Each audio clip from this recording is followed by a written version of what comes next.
Díváme se na Pazdernu, hospodářskou usedlost v malebné krajině středních Čech. Už od konce 18. století je v držení rodiny Srbů.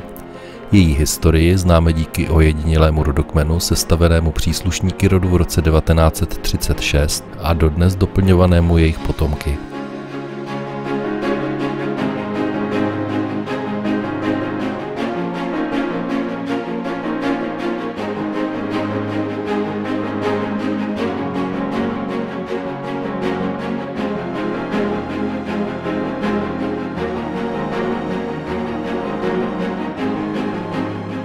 Nejstarší doložené zmínky o rodu vedou až do 15. století.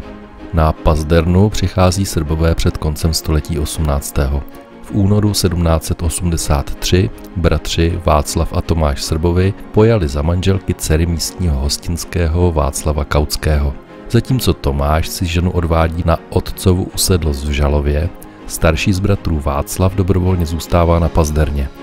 O 7 let později se stává majitelem celého hospodářství s číslem popisným 5, včetně hostinské živnosti. Hospodářství vzkvétá. O 100 let později odtud po nedaleké železnici rodina prodává jednoklíčkovou řepu a obchodní úspěch umožní osvícené Aně Srbové rozené Homolkové celou usedlost rozšířit. Vzniká dnešní hlavní budova, vejminek, chlévy o 8 metrů ustupují prostornému dvoru. Srbové získávají v Pazderně i číslo popisné 10, kde se dodnes píše historie další větve rodu. Jenže Evropa nezadržitelně spěje ke 2 válkám.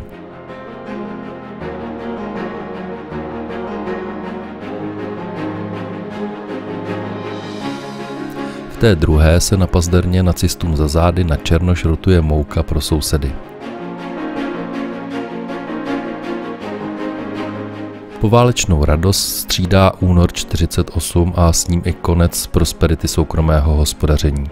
Pazderna je naštěstí natolik stranou, bez telefonu a zapomenutá, že její majitelé nuceně integrovaní do zemědělského družstva alespoň nepřichází o svůj domov.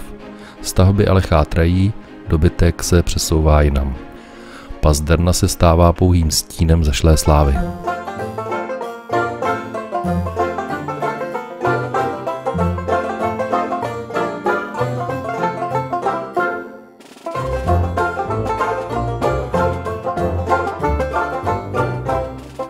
Ten mladík jedoucí před půlstoletím na koze je současný majitel Pazderny a náš průvodce. Z pražské porodnice ho přivezli rovnou sem, prožil tu své dětství. Jmenuji se doktor Vlastimil Novotný a můj vztah k rodině Srbů je takový, že moje maminka, narozená 1932, pochází ze starobylého rodu Srbů na Pazderně číslo popisné 5. Já jsem tuto nemovitost zdědil v roce 2012 jako rodinný statek a samozřejmě po úvodních úvahách, co s tímto statkem a jak s ním naložit, jsem dospěl k názoru, že by bylo dobré zachovat tento statek jako statek, ale vtisknout mu nový charakter využití.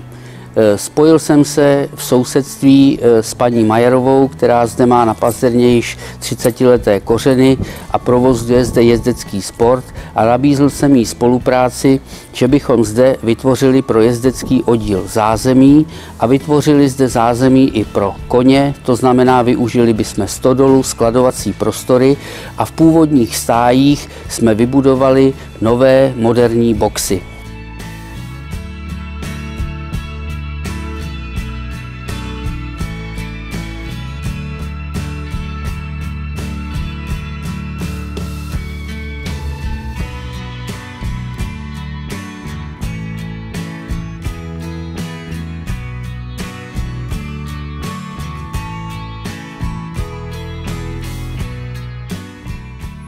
Pojďme si tedy Pazdernu blíže prohlédnout. Ukážeme si její dnešní podobu i některé dochované archivní dokumenty. V místech nejstarší části usedlosti dnes stojí otevřené boxy pro koně.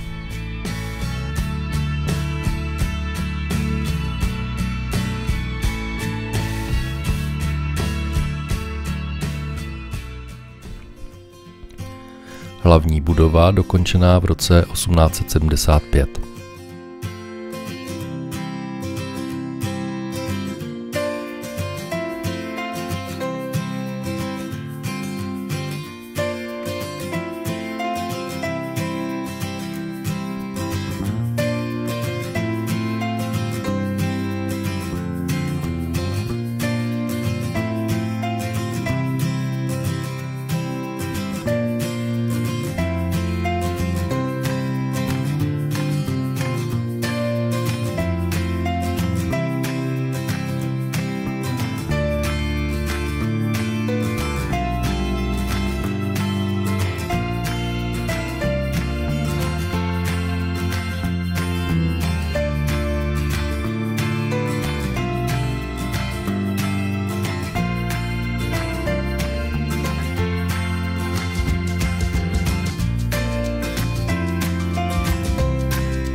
stáje.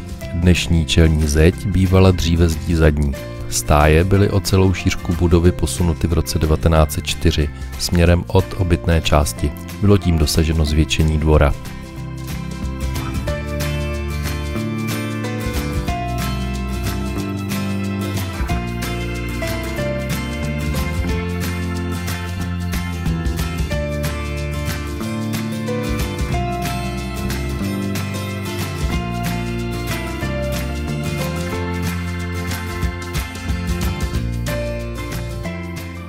Součástí přestavby stájí na počátku minulého století byla i přístavba Vejminku.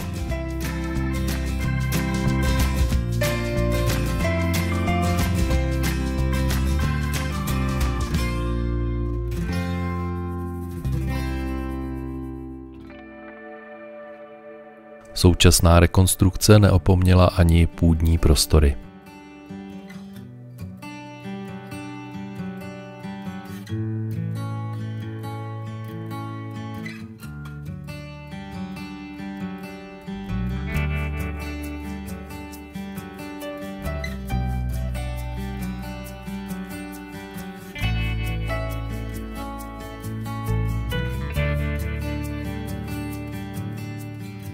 Do dnešních dnů se nedochovaly jen staré fotografie.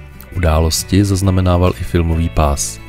Přestože se na něm už podepsal zub času, vypovídají okénka na celuloidu o velkém pražském setkání rodin Srbů v roce 68 pod ostražitým dohledem státní bezpečnosti, ukazuje život na Pazderně, dny všední i sváteční.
Pazderna se dočkala velkých změn.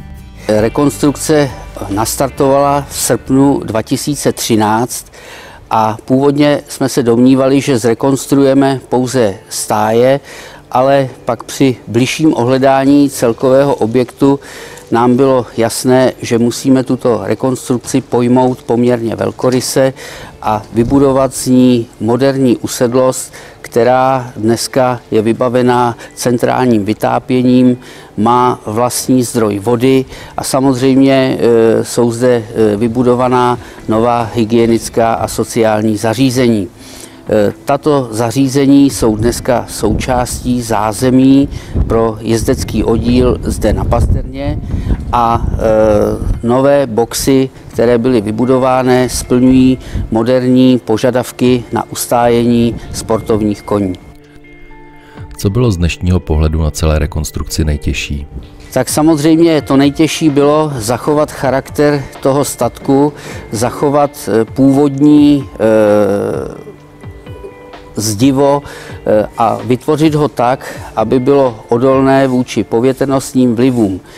Firma pana inženýra Dlouhého z Kladna, která mi byla doporučena, se tohoto úkolu zhostila velmi zdatně.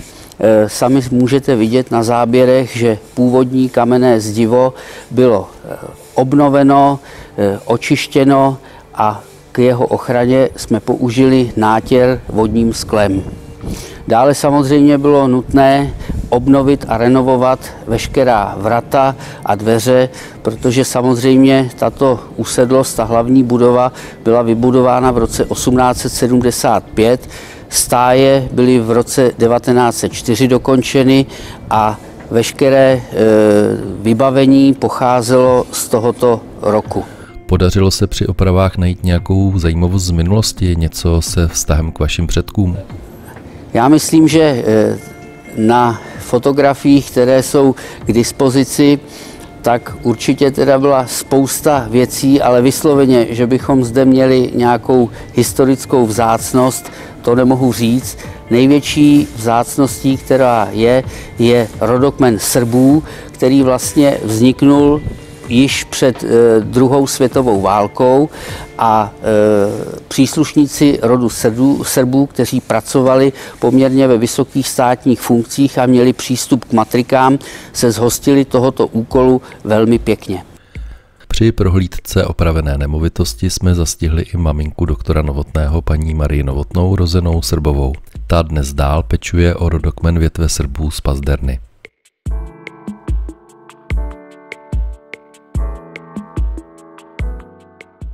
Pazderna. Místo, jemuž pro svou vznešenost po mnoho generací přezdívají zámeček. Má, zdá se, o budoucnost postaráno.